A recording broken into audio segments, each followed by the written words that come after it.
आपने अभी कहा। और कथा में मंदिर में सिर ढक के जाया जाता है, तिलक लगा के जाया, ढक लो ढक लो, तिलक लगा के जाया जाता है।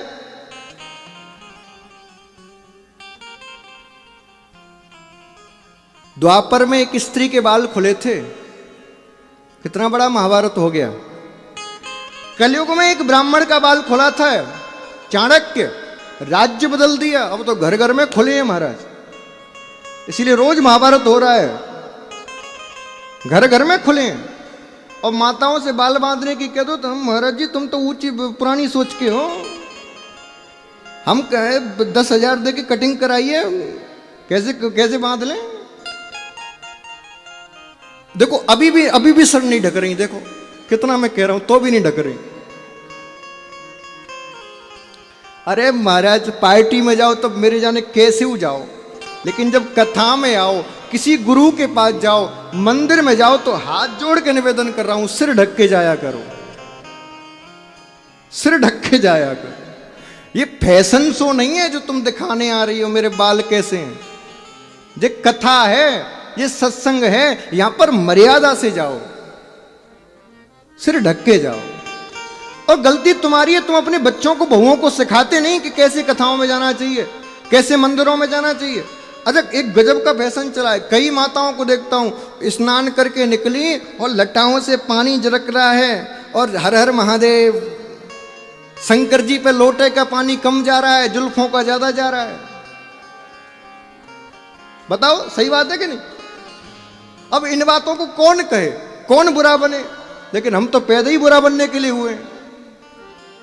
हाँ, जन्म होते ही घर वालों के बुरे बन गए और जादना से कथा करना शुरू किया, यजमानों के बुरे बन गए। अब तुम्हारे भी बन रही होंगे थोड़े बहुत तो। भले बुरा कहो या भला, सच्चाई तो मैं कहूंगा, सच्चाई कहे बिना नहीं रहूंगा, क्योंकि इसमें आपका लाभ है, मेरा कोई लाभ नहीं। अच्छा एक बात बताओ, तुम बाल खुले रखो या बांध के, मेरा तो कोई लाभ होने वाला नहीं। तुम्हारे सिर ढकने से मुझे तो 1000 रुपए मिलने नहीं, तो मैं क्यों कह रहा हूं, क्योंकि इसमें तुम्हारा ही फायदा है। स्त्री जितना मर्यादित रह के सुंदर लगती है, उतना मर्यादा विहीन होकर सुंदर नहीं लगती।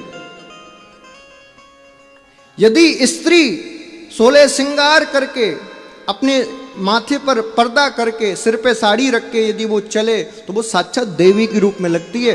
कोई कितना भी बड़ा अत्याचारी हो, उसके मन में भी एक बार प्रणाम करने की आएगा कि प्रणाम कर लूं इसको।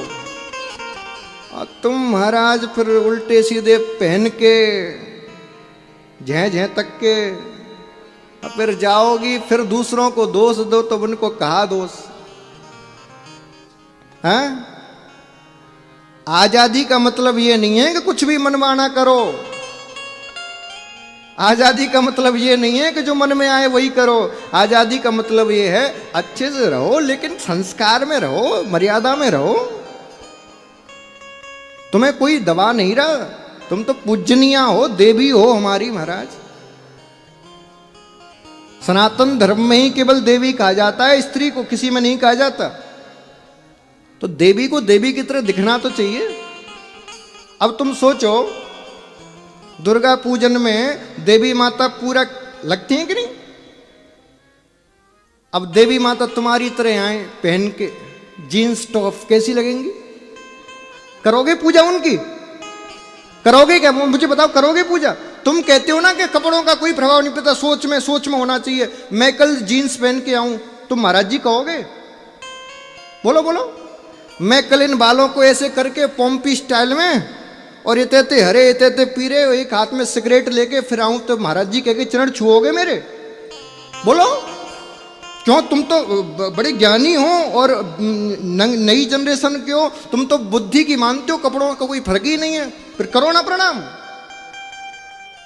ये केवल मूर्खता भरी बातें हैं कि कपड़ों का कोई प्रभाव नहीं पड़ता। वस्त्रों से बहुत प्रभाव पड़ता है। अच्छा, वस्त्रों से प्रभाव नहीं पड़ता तो इस सरकार ने ड्रेस कोड क्यों बनाए कि फौज में यही ड्रेस कोड चलेगा, पुलिस वाले यही पहन के आएंगे, डॉक्टर यही सफेद कोट पहन के आएगा? क्यों बनाया है ड्रेस कोड? यदि कपड़ों का प्रभाव नहीं है, कुछ भी पहन के जाओ। और घर में तुम्हारी जो बहू है उनको भी जीन्स पहनाओ। फिर जब कपड़ों का प्रभाव पड़ता ही नहीं तो पहनाओ। बेटी जीन्स पहन ले तो कोई बात नहीं, बहू पहन ले तो आग लग जाए। क्यों, वो बेटी नहीं है किसी की? बोलो। बहू को सुधारने से पहले बेटी को सुधारो, क्योंकि बेटी सुधार दी तो बहू तो अपने आप सुधर जाएगी। पहले बेटी को सुधारो। चलो कुछ समझ में तो आई।